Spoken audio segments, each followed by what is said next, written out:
네. 우문을 하나 여쭙자면 네. 글을 쓰는데 학력이 중요한가요?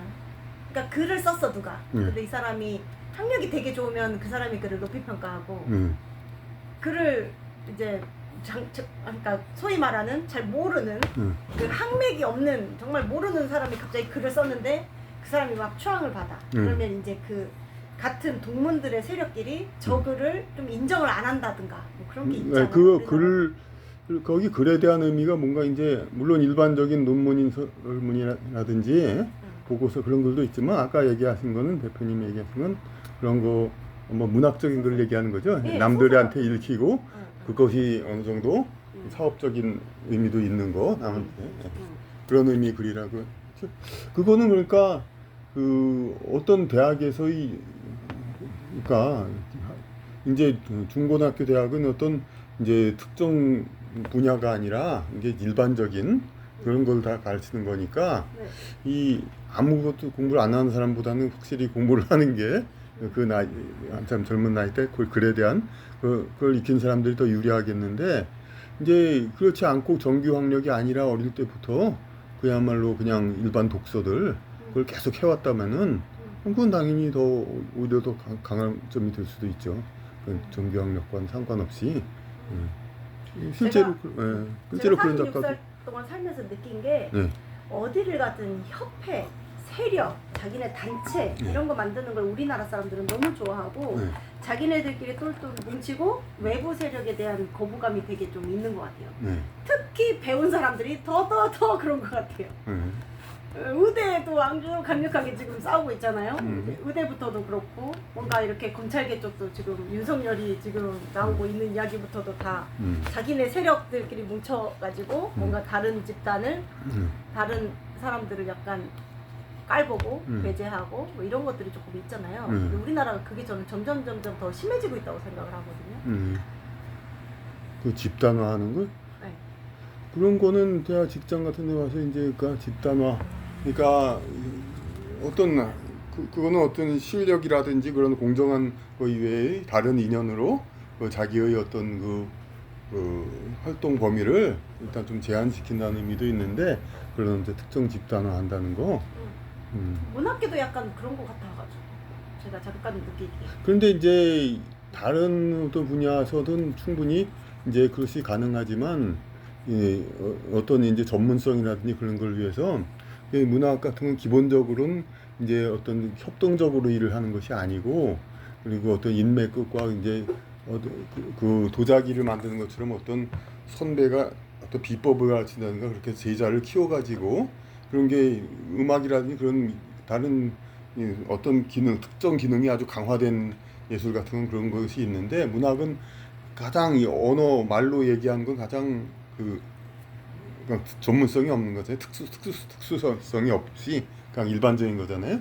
그러니까 이견가 어떤 이 고명한 작가의 제자가 된다고 해서 그게 준하는 그게 되는 게 아니죠. 그러니까 어떤 집단화 그런 게 거의 의미가 없죠. 그러니까 만약 그런 게 있다면은 그것은 다 좀 잘못된 거고 실제로 그런 사람들이 별로 없다고 보는데.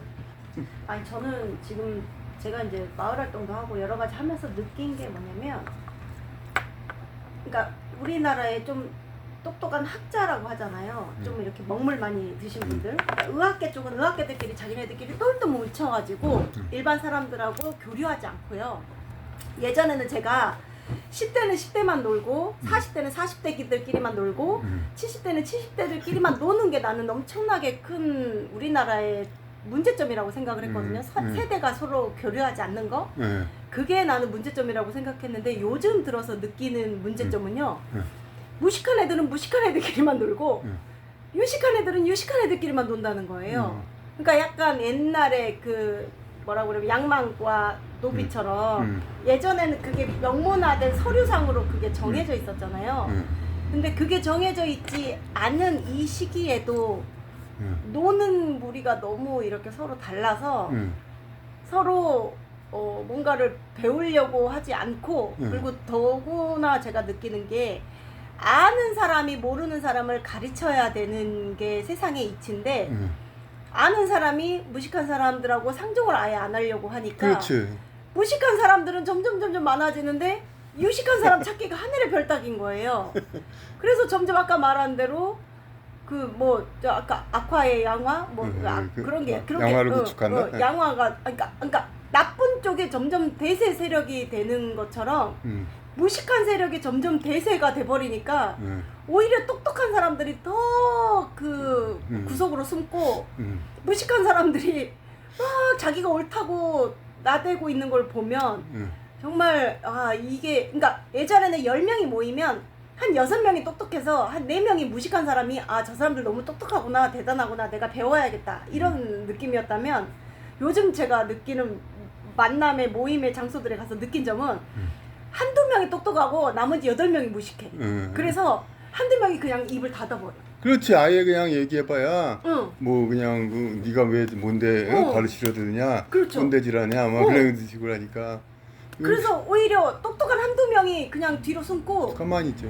무식한 8명이 막 이렇게 나대니까 결국 이 조직이 똑똑한 사람들의 말을 듣는 게 아니라 목소리 큰 사람의 말을 들으면서 조직의 방향성이 점점 우리나라가 어떻게 되려고 이러지라는 생각이 그러니까 들 정도로. 오래된 가치 이런 것들이 다 배간시할 수 없는 게 옛날에 이제 양반들이 뭐 돈을 잘 벌지 못해도 사람들한테 대우받고 이랬던 거 그걸 갖다가 자꾸 비웃기만 했었잖아요. 양반 가난한 걸 근래 들어와서. 근데 그게 옛날에는 이 상인들 일반 상민들이 장사해서 돈을 벌어도 양반 가난한 사람들 비록 벼슬을 못했어도 어느 정도 대우해주고 왜냐하면 그 사람한테 좀 배울 게 있으니까 그게 물론 가문으로 존경하는 것도 있지만 그렇지만은 옛날에도 그런 얘기 많이 맞죠. 좋은 가문이라도 행실이 안 좋은 사람이면 절대로 인정 안 하죠. 그러니까 그 어느 정도의 바탕에서 그냥 학문을 한 사람을 그나마 인정해주는 그런 게 있기 때문에 그랬는데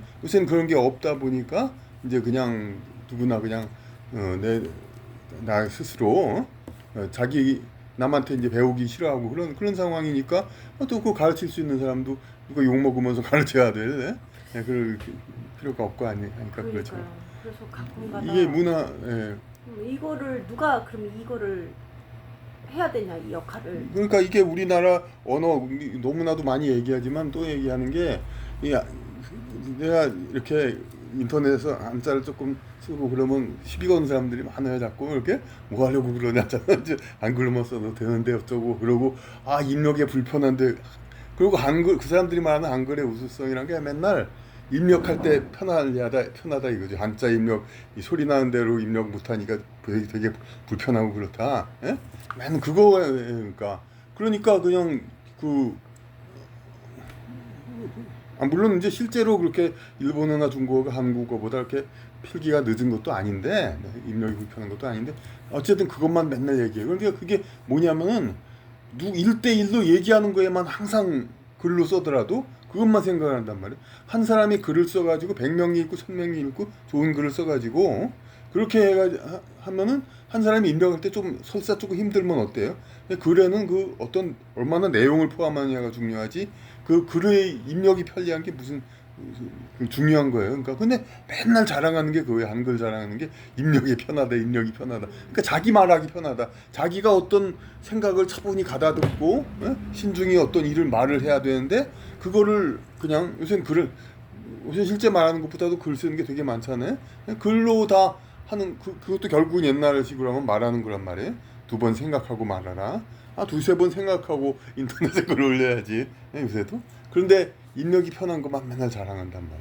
그게 아니란 말이에요. 지금 그것보다는 얼마나 중요한 내용들을 내가 내놓고 올바른 내용을 내놓느냐.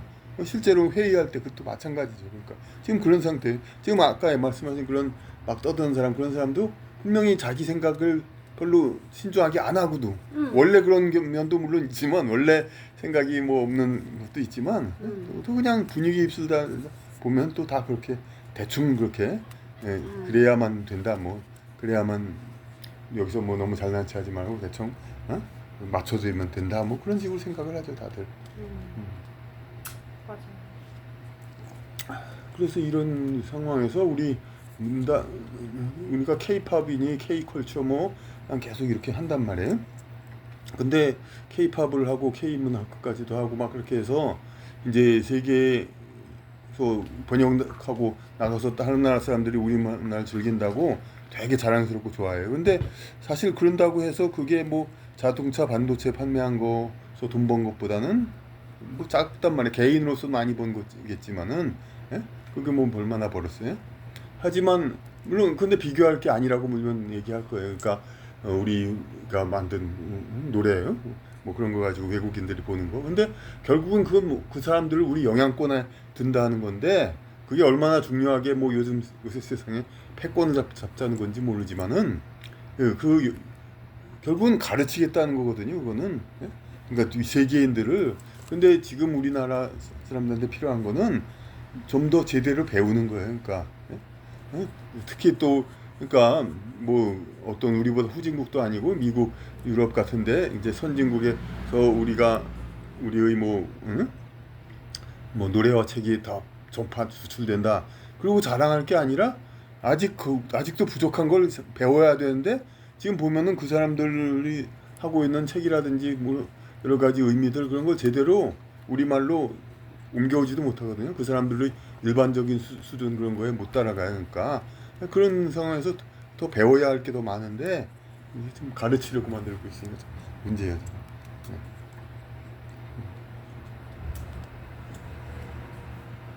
아무튼 그래서 요즘 우리나라의 그 뭐라 그래야 되지?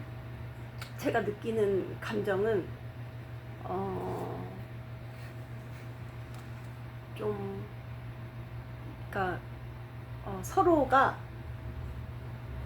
싸우려고 하는 세상에 살고 있는 그런 것 같아요. 약간 그런 이제 이 뭔가 좀 알맹이가 없고 정말 그렇게 좀 충만되지 않은 상태에서 이렇게 겁겁대기로 이렇게 싸우고 이런 상황이 근데 그 상황에서 이득을 얻는 사람들 그리고 일단 지위에 올라가 있는 사람들은 그 상황이 더 편리하거든요. 서로가 첨예한 경쟁을 하고 있는 상태에서 맞아. 자기가 사람들을 다루기가 쉽고 그렇죠. 예, 그 아까 말한 그런 배우지 못하고 이제 그런 전반적인 게 못하는 상태가 국민을 다루기엔 더 좋거든요. 지금 의학 그런 거에 대해서 국민의 비판을 하는데 의사 집단을 만약 그런 소리 많이 해요. 아니 의사 늘린다고 파업하고 세계에 이런 나라가 어딨냐? 근데 국민들은 생각이 단순해서 지금 의사들이 파업한 걸로 생각을 하는 사람 많을 거예요.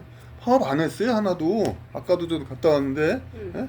뭐냐면은 그 나이 먹은 의사 40, 50대 이상 먹은 의사들은 아쉬울 게 뭐 있어요. 자기는 다 해먹을 거 다 해먹고 다 해놨는데 재산도 있고 다 지위도 다 있고 다만 지금의 학생과 전공이 아직 젊은 사람들이 자기네 기껏해서 올라왔더니 자기 밑에 후배를 뻥튀기 해가지고 이렇게 그렇게 만든다니까 피해감이 있으니까 그러니까 휴학하고 여기서 뭐 어떻게 수습되든지 어떻게 되든까지 안 하고 차라리 이런 식으로 가다간 차라리 의사를 아예 안 하거나 외국에서 하든가 그러자는 생각으로 관두거나 휴학하거나 그런 거란 말이에요. 전공의 하고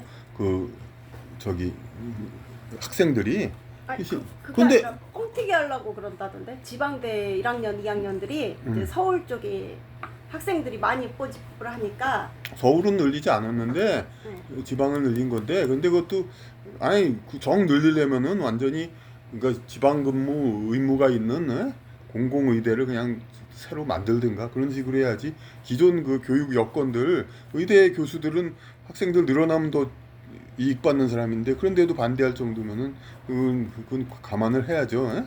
그런데 이제 지금 그러고 있단 말이에요. 그러니까 근데 이제 지금 중요한 건 이거에 대한 얘기가 아니라 그런 식으로 속으면 국민들이 그대로 넘어가요. 그러니까 의사가 파업하니 이거 당신들 왜 이렇게 그러냐? 파업 하나도 안 했는데 국민들은 그렇게 단순하게 해서만 생각한단 말이에요. 그러니까 의사하고 정부하고 대립해? 의사들이 나 지금 정부 시책 반대해서 파업해? 물론 교수나 협회 이런 데서 좀 젊은 사람들 이제 편드는 말을 하기는 하지만은 그건 그 말뿐이고 그건 아무것도 아니란 말이에요. 그러니까 국민은 속이고 있잖아 지금도 정부가. 이게 무슨 학생들의 문제일 뿐인데 무슨 이게 의사 집단 전체하고 그런 것처럼 무슨 의사 집단 단체 활동 대책위원회 하면서 이런 식으로 그러니까 다른 분야는 굉장히 많아요. 이렇게 국민들이 그러니까 그러니까 그 건너포 생각을 못 하니까, 그러니까 요새 뭐 다른 뭐 못 알아듣는다 말도 많지만은 초식, 중식, 속식 하니까 우리 아이 중식 중국 음식 못 먹는다고 그랬잖아요.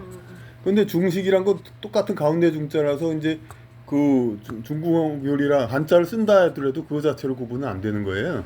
예? 그러니까 단지 그거 가지고 뭐 단지 한자 문제 아니라고 또 뭐 그런 얼간이 그런 사람들도 있는데 한자를 안 쓰고 기타 등등해서 그 국민들 수준을 생각을 떨어뜨리니까 그러니까 어떤 생각의 융통성이나 그런 것들이 하나도 없는 거예요. 그러니까 예, 그냥 단순하게 그냥 보이는 대로만 생각하고 그러니까 조금이라도 어떤 여건을 헤아려서 어떤 그런 거가 없죠. 그러니까 그 어떤 그 문자 자체의 문제가 아니라 우리 전반적인 그런 상황 그런 상황이 된 거죠. 그러니까. 우리의 전통 문학인들은 지금 어디서 뭘 하고 있을까요? 그들은 왜 글을 쓰지 않나요? 응?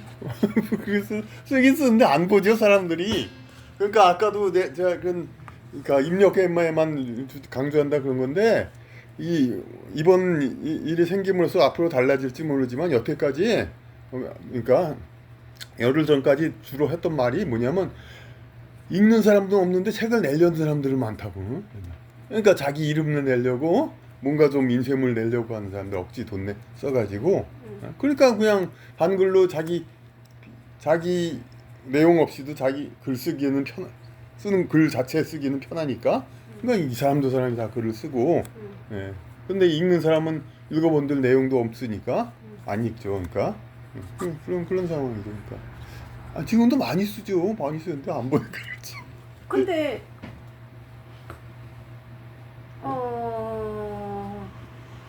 그 문학가들이 글을 쓰는 이유는 본인의 생각을 기록하는 것도 있지만 그 어리석은 백성들을 조금 깨우치기 위한 글들도 저는 써야 된다고 생각을 하거든요. 그렇지. 평소에 어떤 자기의 실용문이라든지 뭘 어떻게 얘기하는 걸 그런 게 아니더라도 어떤 글과 그런 제가 어릴 때 젊을 때 이제 저도 이제 가족 동생한테 소설을 권하면서 간접 경험이라고 그랬거든요. 그러니까 간접 경험을 해가면서 세상엔 이런 일들이 더 있구나 그런 걸 또 깨닫고 그렇게 해서 이게 그 야구 선수 같은 사람이 육상 선수가 연습을 할 때 실전은 물론 단단한 맨땅 그런 트랙에서 하잖아요. 근데 훈련할 땐 뭘 해요? 모래 위에서 하잖아요. 모래바닥에 더 힘든 데에서도 많이 해보잖아요. 네. 무슨 짊어지고도 뛰고 네. 더 힘들게 훈련을 해야 실제로 자기가 쓸 때 그 더 잘 할 수 있잖아요. 그 마찬가지요. 실제로 자기가 사회생활을 할 때는 대부분의 사람의 생활은 그냥 평탄하죠. 하지만 소설이나 그런 얘기 중에서 여러 가지 역경을 딛고 여러 가지 그런 거를 간접 경험을 함으로써 사람들이 그 훈련을 하는 거죠. 그러니까 그건 당연히 필요한 건데 그리고 두 가지가 있어요. 그런 이야기로 그런 것이 있고 우리 언어 자체에 대해서 그러니까 좀 개발 언어 자체를 개발하고 살리는 그런 의미도 있고. 그러니까.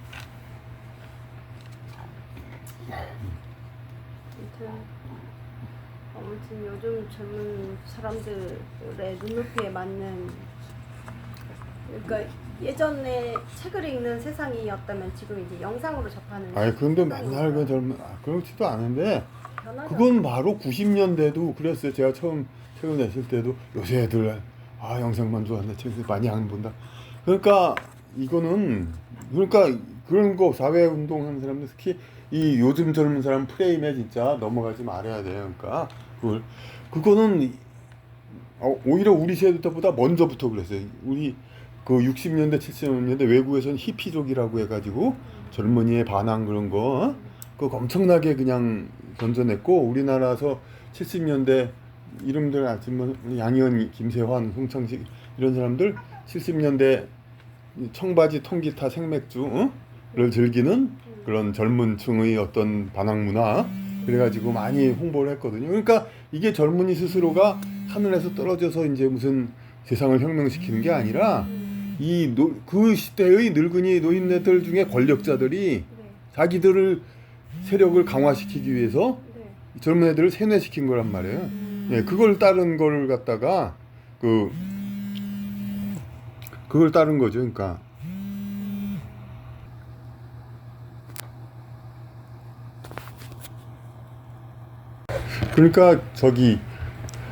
언론에서 맨날 그런 데서 맨날 무슨 뭐 요즘 젊은 층 어떻게 얘기하고 막 그러는데 이거를 우리가 경계해야 돼요. 이거 사실은 뭐 옛날부터 그런 건 다 있었거든요. 우리보다 더 전 시대 60년대 70년대 외국에서도 히피 문화니 뭐 그렇게 해가지고 젊은 층 문화만 그런 거 화제가 됐었고, 그리고 우리나라에서도 우리보다 더 1세대 가수들, 그 시대 가수들이면 다 알지만 양희은, 김세환, 송창식 뭐 그런 사람들, 윤영주 뭐 그런 어떤 젊은 층의 청바지, 통기타, 생맥주 뭐 그런 걸 하면서 어떤 반항 세대 이렇게 얘기했거든요. 그러니까 많이 그냥 띄우고 그랬어요, 젊은 사람들을. 그리고 또 그 이후로도 계속 그랬어요. 걸핏하면 뭐 젊음의 축제하면서 맨날. 그러니까 뭐냐면 이 나라 자체를 뭔가 좀 뒤바뀌기 위해서 자꾸 외부 세력이 그렇게 하는 거예요. 그러니까 그 젊은 사람들이 어디서 하늘에서 갑자기 내려와 가지고 새로운 세상을 만들겠다고 그렇게 그런 게 아니라 젊은 사람들과 그 동시대의 그 늙은 사람들 노인네들 중에 일부 권력층이 자기네들의 세상을 만들려고 이렇게 세뇌를 시켜서 이렇게 교육을 받고 시킨 거란 말이에요. 후세대 교육을. 그래서 외국계에서 교육받은 거지. 그러니까 권력을 갖지 않은 기성세대들은 자꾸 젊은 세대들하고 이질감을 갖는 거죠. 그래서 소외감을 갖는 거지. 아니 뭐 젊은 사람들이 어디서 하늘에서 떨어진 것도 아닌데 다 그 노인 세대들이 그렇게 만든 거일 뿐이란 말이에요. 그런 거에 주눅 들지 않는 게 오히려 90년대에도 그냥 그때도 저도 참 무서워요. 제가 처음 책을 내고 그랬을 때 책 광고한다고 기획한다는 사람이 책 광고에 자세한 설명이 있어야 되는데 요새 애들 글을 잘 안 읽는다고 해서 간단한 얘기만 해. 아니 책 광고를 간단하게 설명을 해놓고 그걸 뭐 간단한 거 책 설명글도 읽기 싫어하는 사람이 무슨 책을 사봐요? 자체 모순적인 거.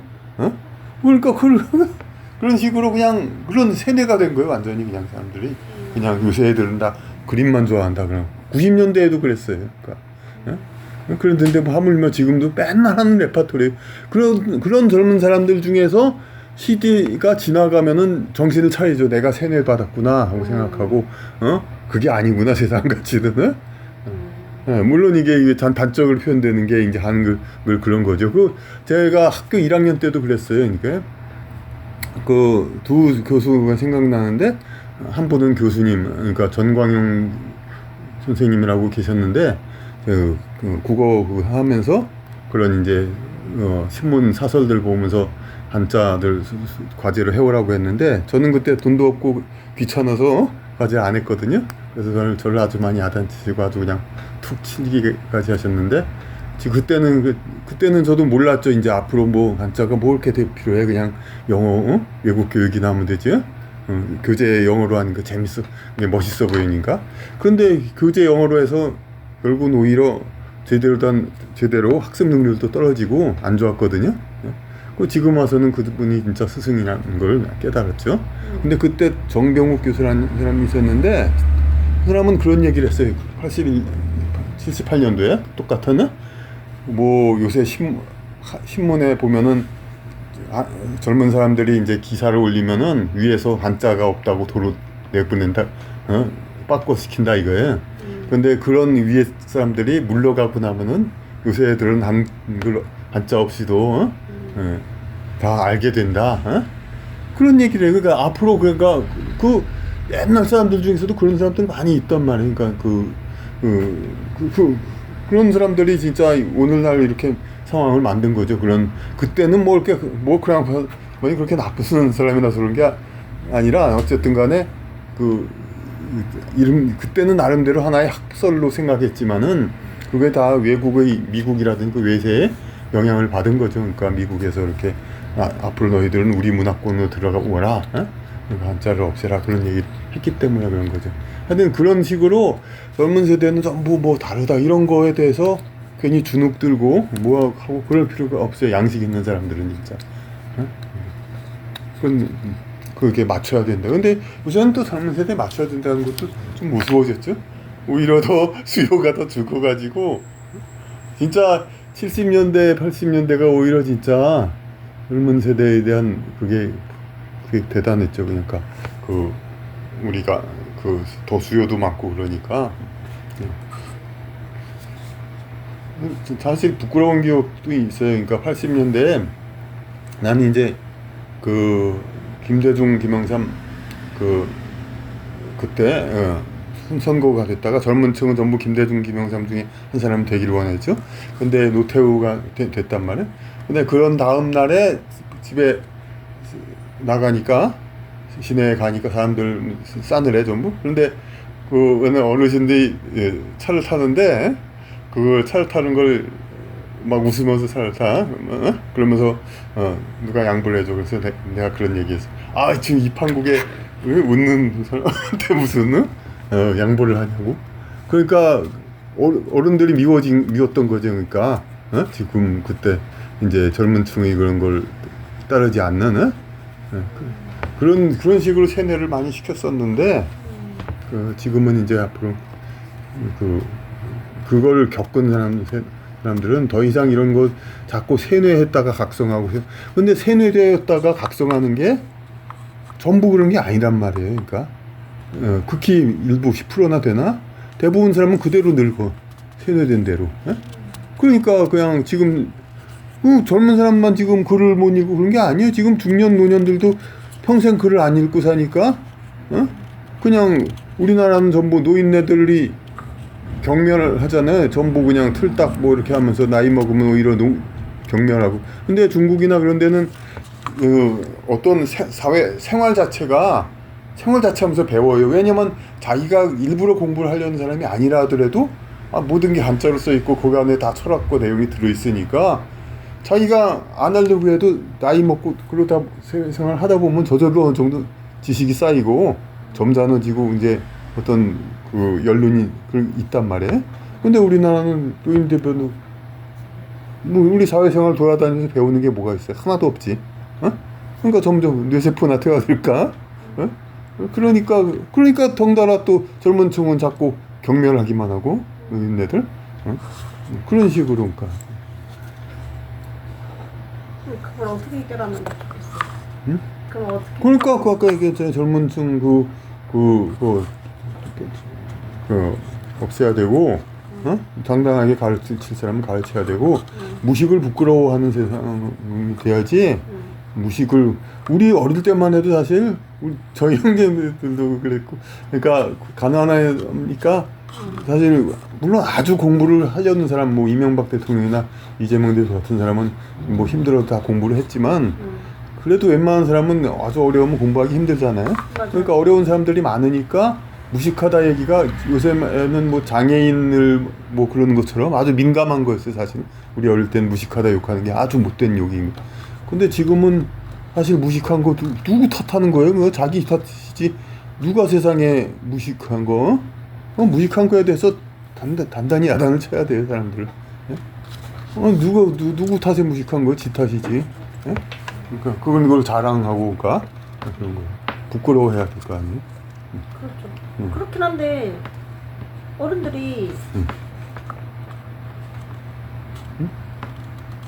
어른들이 이렇게 만든 세상이잖아요. 그렇지. 어른들 중에 일부 권력층 그러니까 근데 일부 권력층이 아니라 이 서울대 카르텔이 만든 세상. 그러니까 서울대 중에서 그러니까 그 서울대라는 것 자체가 이 일제 때도 경성대대 만든 것처럼 멀쩡히 성균관이라는 우리나라 전통의 오래된 영국 옥스포드의 동급엔 그런 교육기관이 있단 말이에요. 근데 그건 다 무시하고 새로 만든 거잖아요. 신식 교육한다고 명분은 있죠 어쨌든. 근데 미국이 점령하니까 경성제대를 이제 미국의 대학으로 만들기 위해서 그렇게 해가지고 미군정 때 만들었단 말이야 학교를. 그래놓고서 이제 그 주요 인재들을 전부 미국에 보내. 그렇죠. 지금도 어떨지 모르지만 계속 그래요. 그러니까 그래서 우리 80년대 이후부터 서울대 교수들은 전부 미국 갔다 온 사람들. 어? 지금도 그랬을 거예요. 그러니까 그때는 그렇게 생각했죠. 사실 70, 80년대는 그때 당연히 하는 얘기지. 그냥 그때 그 안에서도 대학원들 있고 서울대에서 석사 박사하고 그다음에 교수 그대로 하는 거 어떨까 얘기하면 애들이 여기서 교수하려면 나갔다 와야지. 당연히 나갔다 간다는. 근데 대한민국 초기 그런 때 같은데 우리나라에서 워낙 척박한 상황에서 학문이 그때는 고생해서 유학 갔다 오고 그런 게 필요가 있었죠. 근데 지금은 인터넷으로 모든 게 통하고 모든 게 다 그렇게 되는데 굳이 유학을 갔다 올 필요는 없단 말이에요. 그러니까 유학이 만능이 아닌데도 그렇게 자꾸 왜냐 지금은 오히려 유학을 갔다 온 사람들이 유학 인맥을 기르기 위해서 자기 후배들을 계속 만들기 위해서 미국 버클리 출신으로 서울대 교수하면 내 제자 중에 훌륭한 애들은 똑같이 버클리 보내가지고 뭐 어쩌고 내 직속 후배를 만든다 이거지. 그러니까 60, 70년대 그 선대 학자들은 그렇지 않았죠. 이제 나 이렇게 고생하면서 유학하지 말고 공부하도록 이제 우리말로 이제 번역도 열심히 하고 철학 같은 책도 그렇게 했는데 지금은 오히려 이 번역은 다 두리뭉실 그냥 한글로만 쓰니까 뭔 말인지 알 수도 없어요. 어려운 학문을 한글로 쓴다고 뭐 되는 것도 아니고. 그런데 그 사람들은 불편이 없어요. 왜냐하면 자기들은 영어, 독일어 원문을 아니까 그걸로 공부하고 국내 사람들은 한글을 툭 던져준단 말이에요. 한글로 봐서 아무것도 몰라요. 모르겠다 하면 그건 니들이 무식한 거야. 응? 그렇게 많은 거지. 그러니까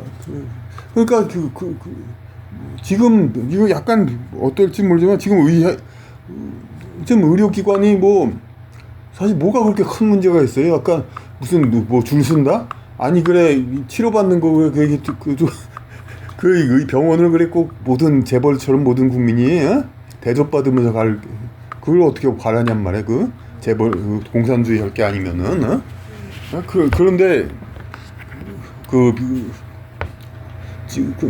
우리나라 스스로도 이제 의료 수준은 상당히 돼 있단 말이야. 아주 세계에서 좋은 형편이란 말이야. 근데 뭘 그렇게 그냥 기를 쓰고 위험을 하면서 개혁해야 될 지금 그런 상황까지 아닌데도 지금 굳이 이러는 게 뭐냐면은 이 사법시험도 그랬잖아요. 굳이 바꿔야 될 게 아닌데도 미국식 로스쿨로 바꿨잖아요. 지금 우리나라 의대 중에서도 다른 오히려 공학 분야 같은 건 미국 갔다 온 사람들이 다 이제 미국 학력 코에 걸고 다 행세하고 있잖아요. 교수나 뭐나. 근데 의학 분야는 우리나라 미국 유학 갔다 온 사람들이 다 큰 소리 치고 그런 상황이 아니거든요. 국내에서 거의 자립하고 있어요. 그러니까 오히려 이러니까 치는 공격 대상이 되는 거예요. 이제 그러니까 순전히 미국의 어떤 세력 기반을 가진 세력이 그러니까 그냥 미국식 의료 그런 걸로 좀 바꾸려고 그러니까 의학학은 이제 미국에 갔다 온 사람들이 이제 행세하는 게 아니니까 그러니까 학문적 독립이 되니까 오히려 더 공격 대상이 돼. 그런 상황이 지금. 그러니까 어떤 독립이 빨리 그럼 돼야 되는 건데 좀 어떤 식의 독립인지 모르겠으니까. 선생님은 목감독 하신 지 얼마나 되셨죠? 이건 여긴 사적인 얘기는 나중에 따로 얘기해.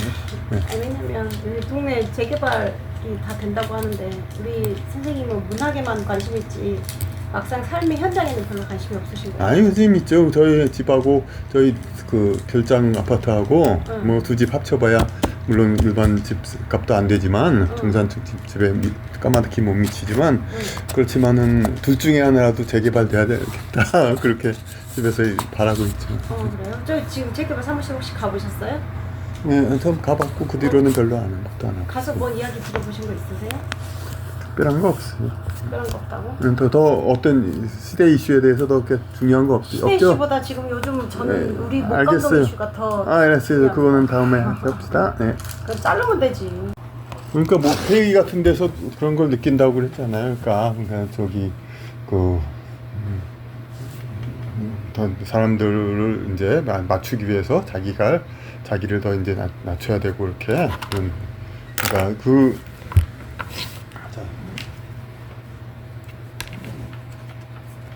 근데 이런 사람들이 이제 명분을 이제 추구하는 사람들, 예? 그런 사람들은 그러니까 어떤 군자적인 어떤 그런 기질을 갖고 있다고 볼 수가 있어요. 예, 쉽게 말해서 이제 선한 일, 옳은 일을 하는 사람들. 그런데 그런 사람들이 어떤 학식하고는 관계가 없어요. 예? 학식하고는 관계가 없는데 이게 뭐냐면 그런데 그게 엄밀히 말하면 현생의 학식하고는 관계가 없지만은 전생의 학식하고는 관계가 있단 말이에요. 전생에 많은 수련을 해가지고 공부를 해서, 예? 그래서 세상을 보는 눈이 넓고 이렇게 그냥 근본을 보면은 사람들이 세상이 어떤 이기적으로 살 게 아니고 이제 모든 것을 명분을 찾아서 이렇게 살아야 된다 그걸 알기 때문에 그걸 옳은 바를 추구하는데 근데 어떤 여건이라든지 그런 사회 문제 그런 게 그게 안 돼 있어서 현생의 어떤 학습이 덜 될 수가 있단 말이에요. 그러니까 속된 말로 이제 순박하고 몰라도 선한 사람 그런 사람이 그래서 생기는 거죠.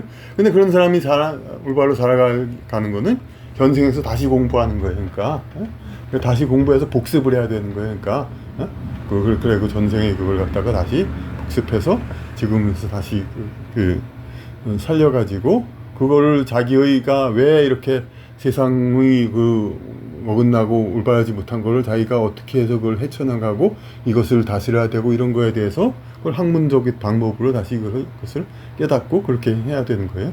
그러니까 대표님도 그런 식으로 공부를 하셔야 된다 이거예요. 그러니까 어떻게 생각해요? 그러니까 그런 이제 그런 상태에서의 브로만을 하여튼 평생 거쳐가지고 계속해서 그런 이제 그것을 보충을 해야 되는 거예요. 그런 것들에 대해서.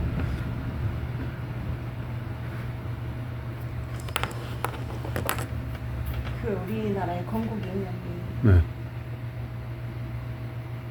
뭔지 아시죠? 당군 할아버지의 건국이념.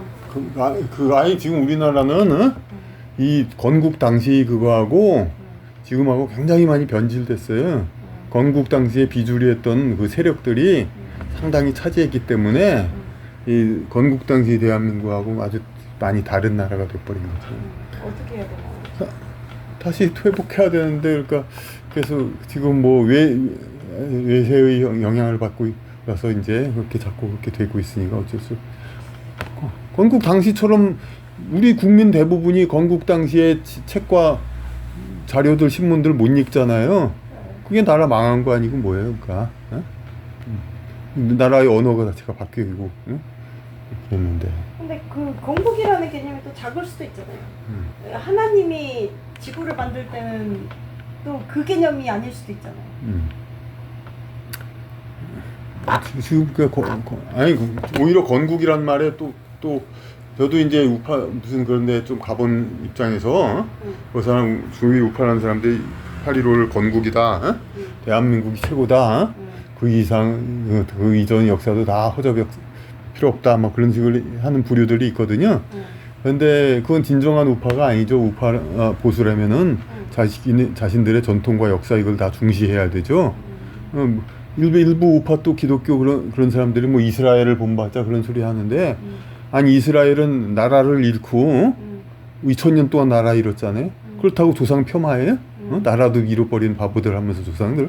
그래? 우리나라는 겨우 그래 30년 나라를 잃은 것 때문에 그냥 조상들 그냥 천하에 못난 것처럼 막 그런 사람들 있잖아요. 네. 그리고 이스라엘은 그런 오른쪽부터 쓰게 돼 있거든요. 영어하고 혼동용 하려면 되게 불편하죠. 근데 이스라엘 사람들 자기네 나라 언어를 영어처럼 왼쪽으로 쓰게 바꾸게 그렇게 안 하잖아요. 자기들 지조를 분명히 지키는 걸 말이에요. 근데 우리나라는 그거 안 하잖아요. 조상 폄하하지. 우리나라 언어도 죄다 그냥 영어 그런 거에 맞추게 다 바꿔버렸지. 그러니까 시대로 우파도 아니죠. 그런데 하여튼 그걸 사칭하는 사람들이 있는데 그런 사람들이 건국 그러는데 그나마 아주 초기에는 그나마 대한민국 정통 세력이 있었기 때문에 이름도 광복절이라고 정한 건 빛을 다시 회복했다는 거니까 일제시대 이전에는 빛이 있었으나 다시 회복했다는 거예요. 그러니까 우리 대한민국. 그런데 오히려 제가 얘기하는 그 민족 정통 세력이 아닌 그러니까 외구 세력과 여진족 그런 쪽 세력들은 조선 시대에도 계속 비주류였단 말이에요. 소수 세력. 미국으로 치면 흑인 히스패닉처럼 어떤 그 나라 주류 문화가 아닌 세력들이 있단 말이에요. 우리 한국도 그런 세력들이 있어요. 그런데 일제 시대가 돼가지고 그 주류 세력이 몰락했잖아요. 그러니까 오히려 그 사람들은 일제 시대를 통해서 더 세력이 강해진 거란 말이에요. 여진 세력과 그 친일 세력. 그러니까 왜냐하면 조선 시대에도 일본하고 아주 가까운 그런 세력들은 당연히 있었고 북방 여진 만주 이쪽 사람들이 있었어요. 근데 일제 시대가 되니까 이제 대한민국 자체는 국권이 없어요. 대한민국 주류 세력들이 권력을 잃었어요. 그런데 그 일본하고 가까운 사람들은 오히려 더 잘 됐죠. 솔직히 말해서 일본하고 교류해가지고 그러니까 그래서 그런 사람들 주류해가지고 기업들도 많이 생겨났잖아요. 재벌들. 그리고 원래 북쪽에서 만주하고 가깝게 살았던 사람들은 이제 함경도 평안도에 살 게 아니라 압록강만 건너가지고 만주에서도 가서 살았단 말이에요. 그래서 그쪽 나름대로 세력을 갖고 살았어요. 그러니까 지금 와서는 이제 만주 그런 쪽에서 이제 군벌들 어딜 가나 세력을 잡으려면 그때 당시 일제시대 당시에는 중국도 권력이 약했잖아요. 그러니까 중앙에서 그 넓은 땅을 제대로 통치 못했거든요. 그러니까 만주 군벌이라는 사람들이 있어가지고 지역마다 그냥 무기를 갖고 있는 사람들이 세력을 갖고 이렇게 잡고 있었어요. 지금도 만주국에 연변 조선족이 있는데 그때 당연히 한국 사람들, 한국에서 간 사람들 원래부터 거기 있는 사람도 있고 일제 되니까 나 일본 친일 세력들이 설치는 거 보기 싫다. 우리는 이제 대륙 쪽하고 더 가까운데 왜 해양 쪽에 가깝냐. 그래서 그쪽으로 넘어간 사람도 많단 말이에요. 그런 사람들을 누가 다스리려면 또 무기를 가진 군벌들이 있어야 되잖아요. 그러니까 그 군벌들이 있고 당연히 또 일본도 그쪽을 이제 다스리려고 만주국을 만들었잖아요. 그래서 일본과 세력 경쟁을 한 거예요. 그러니까 그러니까 그걸 지금 와서는 독립전쟁, 물론 이제 그 골수 친일 세력들이 말하듯이 뭐 마적단에 불과하고 그냥 아무것도 그렇게 얘기하고 뭐 그렇게 폄하하는데 그것에 뭐 제가 뭐 무조건 찬동하는 건 아니지만은 하여튼 그렇다고 해서 그 만주의 군벌 세력들이 우린 한국 군벌이 완전히 그냥 이 나라를 찾기 위해서 우리는 목숨 바쳐 일본 세력과 제국주의 세력을 쳐부수 없애버리겠다.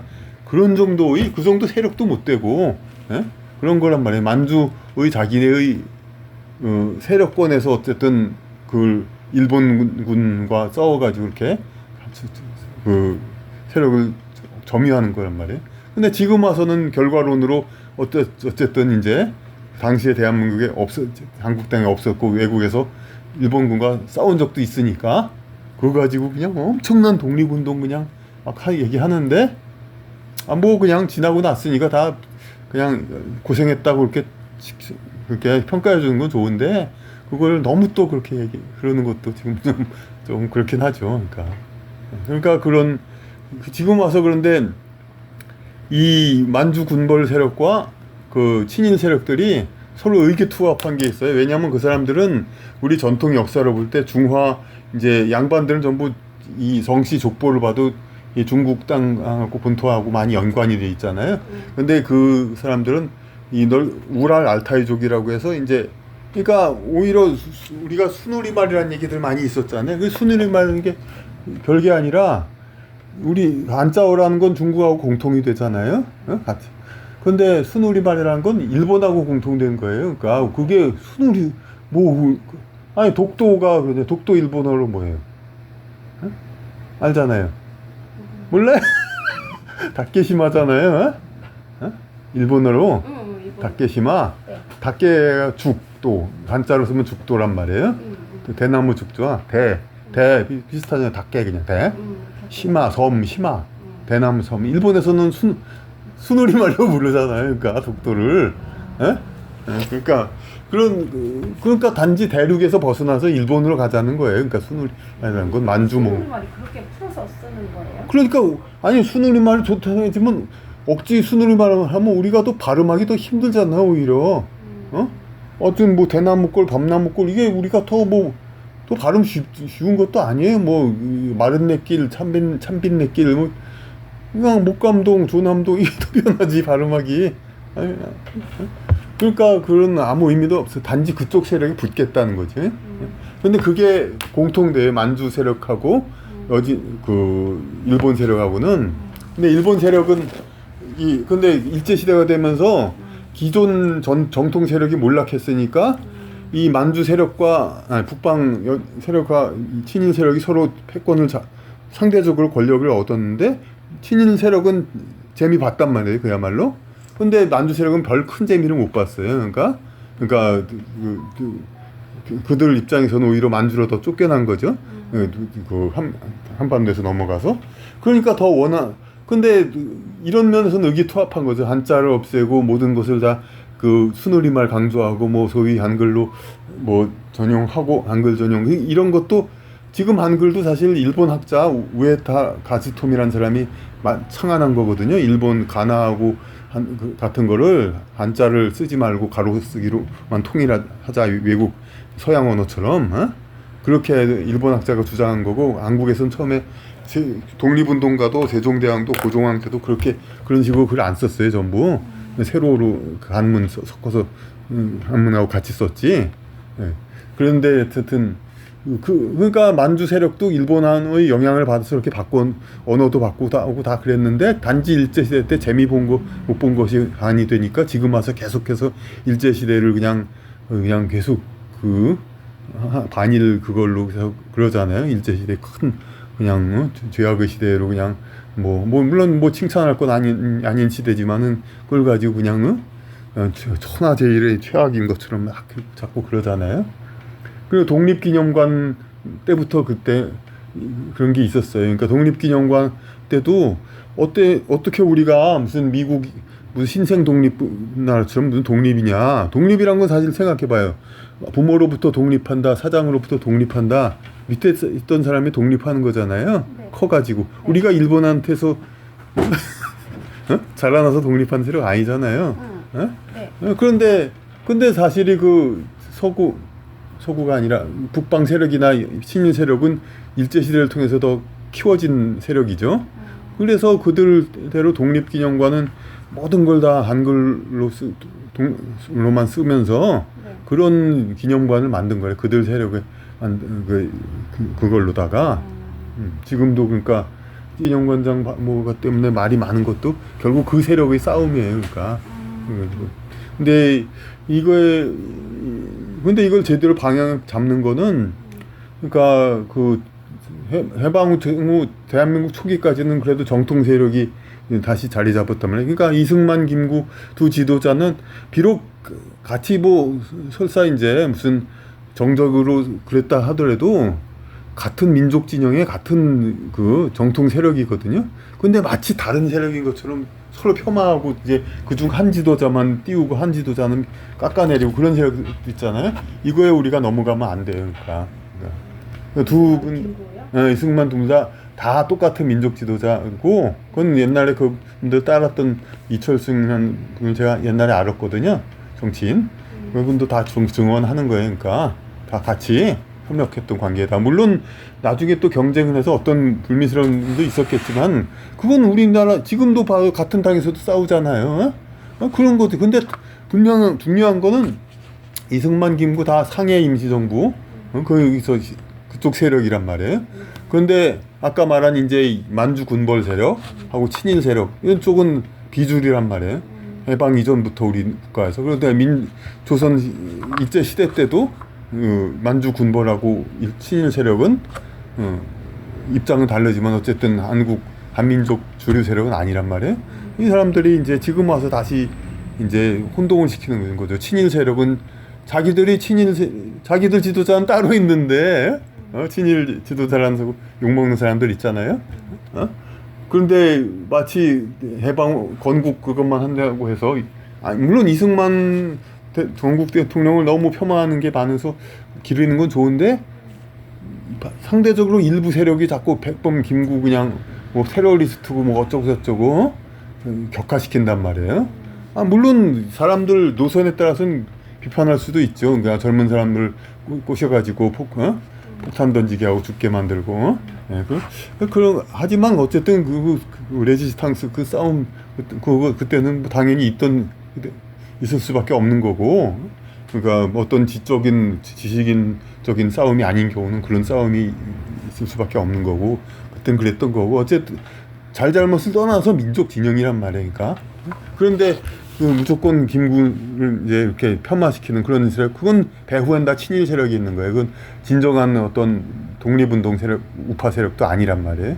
반대로 또 이 김구를 떠받들면서 이승만을 폄하시키는 사람은 그 사람 김구를 따랐던 사람도 아니에요. 김구 선생은 그야말로 그 한문에도 조예각 있고 그렇지만 그 사람들 다 배관시 하잖아요. 그 만주 군벌 세력 그런 사람들이 그 자기들 지도자 있긴 있죠. 문재인 정부 때 홍범도 뭐 그렇게 몇 번 띄우긴 했는데 그야말로 만주 군벌 세력으로서 어떤 그 홍범도 장군이라는 사람 말년에는 극장지기 했대잖아요. 그냥 싸울 줄 알고 그랬다 뿐이지 무슨 어떤 통합적으로 지도를 하고 그런 사람은 아니란 말이에요. 그러니까 그러니까 그런 사람들이 지도자가 없으니까 백범 김구를 띄우면서 이승만을 굉장히 폄하시키는 거죠. 한쪽만 취사 선택하고 이런 건 계속 했어요. 87년도 그때 선거에서도 그랬어요. 나도 그때 넘어간 사람 중에 한인데 김대중, 김영삼 누구 하나만 되면은 평화적 정권 교체되고 나라가 깨끗이 되겠다 생각을 했는데 어느 시즌 이후부터 갑자기 어떤 세력들이 김대중은 잘났고 김영삼 못 났다. 어느 쪽에서는 김영삼은 잘났고 김대중 못 났다. 이렇게 막 선전을 막 하더라고요. 그러다 결국 갈라서기 해가지고 그렇게 했잖아요. 그런 거 식으로 하여튼 어디 가나 분열 조장하는 사람. 지금도 그런 사람들이 있어요. 그러니까 그냥 지금도 그냥 그 더민당 뭐 양쪽 당에서 그냥 그렇게 그냥 정권 차원이 아닌 상대방 당 사람들의 인신공격과 마치 그냥 상대방 싸우면 다 나쁜 사람인 것처럼 그냥 자꾸 이렇게 그런 거 지금 얼마나 조국이라는 사람이 물론 어떤 그런 이제 그 자녀 입시 비리 그런 거지만 그런데 제도를 그렇게 만들었으니까 안 그런 사람이 어디 있어요? 이거 지들이 제도를 잡고 멀쩡한 입시 공정한 제도를 자꾸 바꾼 거잖아요. 그러다 보니까 부모가 능력 있으면 당연히 도와주게 돼 있고 그런 걸 가지고 이렇게 잡아서 그렇게 대역죄인처럼 만들고 반대쪽 세력도 김건희 여사가 뭐 그런 거 그 정도 부유층 그런 거 한 사람은 다 연관돼 있는 걸 가지고 뭐 집요하게 그냥 자꾸 그냥 뭐 국민 사과하고 뭐 하라고 그냥 검찰이 무혐의하면 도대체 뭐 하라고 자꾸 그냥 무조건 죄인 만들려고 자꾸 애를 쓰잖아요. 이런 상대방 이런 세력들이 정말 평정하고 정말 진짜 진정한 이제 그 지성 있는 세력들이 중심에 서야 되는 거예요. 그러니까. 그럼 됐죠? 네, 바로 가야 되네. 시계가 저 시간